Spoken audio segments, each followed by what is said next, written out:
Well, it's time to have a look at those papers and, of course, how they've been covering Gaddafi's death. Joining us this morning, diplomatic and defence editor of the Financial Times, James Blitz, and Nabila Ramdani, who is a Middle East analyst. And, of course, we have to warn people this morning, some pretty graphic images across the papers of Gaddafi's last moments. Just to warn you about that, some of you may find them distressing. But let's start with The Guardian, inside and page 5, Nabila, because we've been talking about this summary justice at the hands of the fighters and the fact now he won't be turning up at The Hague. Yes, absolutely. And I think in that respect, the rebel forces missed an opportunity to put him through the legal system, due process, and indeed, you know, the rule of law, which is what the new Libya is supposed to be all about. But to be perfectly honest, it was quite inevitable that he was going to end up that way. There was no prospect of him standing for trial. He was so hated by the Libyans that, you know, he ended up shot dead, effectively. And Nabila, do you think that the Libyan people actually care that he was alive or dead, or that they just simply wanted that regime gone, however?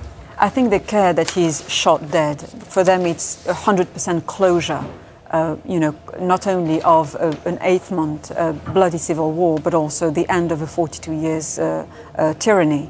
And effectively, he created the barbaric society himself. And it's no wonder that it's that very barbaric society which killed him in the end.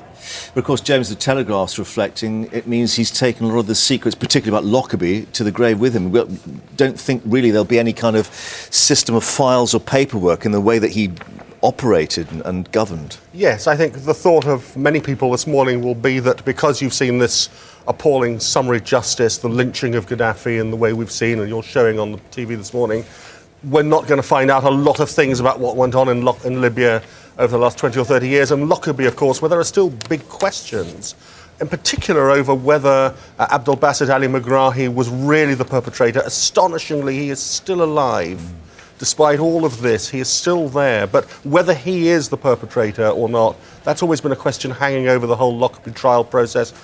We'll never really now find out answers because Gaddafi's gone.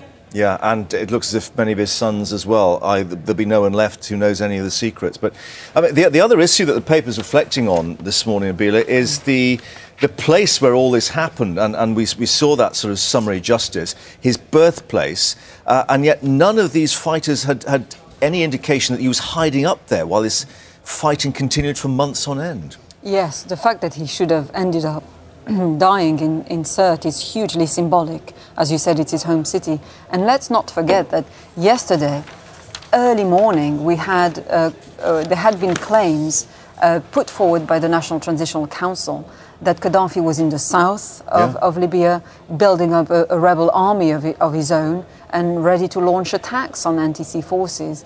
And it's quite extraordinary that a few hours later, the Battle of Sirte turned out to be the last battle against his regime, and that he should have ended up his days in his home city. And the end of that spirited fighting, rather prosaic, hiding in a storm drain and then shot at some stage, dragged by the mob. I mean, the footage is pretty disturbing, has been warning people, but this is how these things end. You're drawing the parallel with Saddam Hussein, of course, dragged from the Yes, he was. Spider hole. Of course, in the case of Saddam Hussein, he was captured by US troops, and therefore there was a due process that led to an organised trial. As Nabila is saying, in this particular case, in the case of Gaddafi, there is no way, once he had been captured by the Libyan rebels, he was going to be kept alive. I chose this because this particular headline, the footage was disturbing, but we weren't ruled by him, as I think something a lot of people will be thinking this morning. As they look at your pictures, they are terrible pictures to see, a man being hauled to his death in this way. But it's important to remember that he wasn't this buffoon that he made himself out to be. He wasn't this clownish figure. He was a man who ruled completely through secret service, through torture, through covert killings and so on. He was an appalling figure, and this piece in The Independent, this comment, reminds us that here in the UK, we may be appalled by what we see, but he was an appalling tyrant, and that does need to be restated. Yeah, and the Daily Mail examining that as well, because I think the estimate is that 70,000 Libyans may have died in the 42 years he's been in power in one way or another. Certainly an awful lot of people, you know, as all dictators, he couldn't stand opposition or dissidents. And the Mail story focuses on how Gaddafi was extremely cunning at courting Western powers, and in particular Tony Blair. Last year I interviewed Saif al-Islam Gaddafi, who told me that Tony Blair was an advisor to his father. This was he was fiercely denied by Blair's lawyers at the time, but a week after his lawyers denied these allegations, I found out that Tony Blair was on a private jet to Libya, and he was a regular visitor to Tripoli, and he was a host of Colonel Gaddafi. The prize, though, that they thought they were going to achieve was that Gaddafi was going to surrender weapons of mass destruction, that after Iraq, Blair clearly thought this was a prize worth achieving. Yes, and it was in many ways, and he did get it.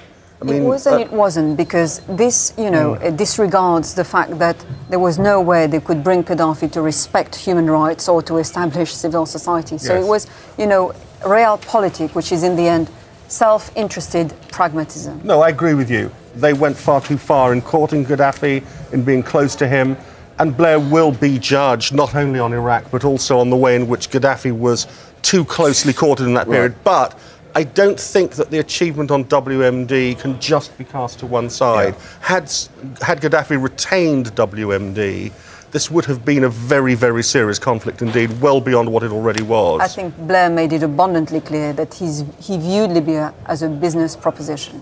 Yes, and he that did was about afterwards. oil. I think that went far too far. Yeah. But the original achievement of the autumn of 2003 cannot just be put to one side. It is important. And perhaps the final judgment won't be made until we see how the new Libya emerges. The Guardian posing this question, you know, in which direction, looking at the various options, if you like. I think that is still the big worry, isn't it? Because the last 2 months since the fall of Gaddafi have gone reasonably well. But according to military experts, the situation on the ground in Tripoli is still a little precarious. There's no one figure on the military side who has a clear critical mass, if you like, to control things. It's very fragmented in terms of lots of small militias holding their little bit of Tripoli. And how that develops over the next year is going to be something to watch. It's unclear whether this will lead to a stable situation or not. But no suggestion, Nabila, of any kind of Islamic extremism or fundamentalism that may emerge in the political process? Well, I disagree. The ex-head of the Libyan Islamic Fighting Group is now in charge of Tripoli. And the Islamic Fighting Group, in fact, the Islamists in the rebel forces managed to get Sharia law enshrined in the constitution. So they will have a big say in the new Libya. Yeah, and the West will be looking on with some interest in this next 8 months, of course. James and Nabila, thank you very much indeed for joining us this morning on another moment in history, as they say. Thanks for your time. Weather coming up with Isabel now.